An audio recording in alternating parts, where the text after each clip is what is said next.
Hello friends मु पांचटी question पचारि पांचटी question ठीक answer comment box रे फास्ट जो 10 जन ठीक आंसर देइथिबे सेही 10 जन को मु 20 टंका लखाई ऑनलाइन पेमेंट करिवि। जो 10 जन सिलेक्ट हेइथिबे समानंकर कमेंट तळे मु रिप्लाई देई देमी जे आपण ठीक आंसर देइचंती आ सिलेक्ट हेइचंती। मु मोर व्हाट्सएप नंबर भी देई देबी सामान्य समानंकर scanner photo WhatsApp number send कर देबे मु तापर ऑनलाइन पेमेंट कर देबी। समान चाहिए जदि सामानंकर नाम आउ फोटो भी दे पारिबे सामानंकर नाम आउ फोटो को मु एडिटिंग करिकी परवर्ती वीडियो रे मु पोस्ट करिवि।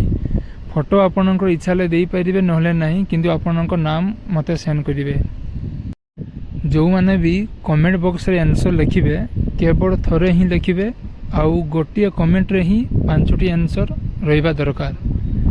क्वेश्चन मु 20टी क्वेश्चन छाड़ीबी सेथि मध्ये मु 5टी क्वेश्चन पचारिबी। जो 20टी क्वेश्चन मु छाड़ीबी से सब बहुत इंपोर्टेंट क्वेश्चन रहिबो। आपण माने जो गवर्नमेंट जॉब पई प्रिपेयर होउचंती railway group D bank job IPS UPSC IAS जति सब गवर्नमेंट जॉब बाहरुची सेथिरे जो टाइप रे क्वेश्चन आसुची जीके क्वेश्चन सेही टाइप रे ही क्वेश्चन मु छाड़ीबी 20टी क्वेश्चन ही छाड़ीबी। जदि आपण मानकु मोर वीडियोटी भलो लागि थाए लाइक शेयर सब्सक्राइब करंतु सांग मानकु मध्ये शेयर करंतु।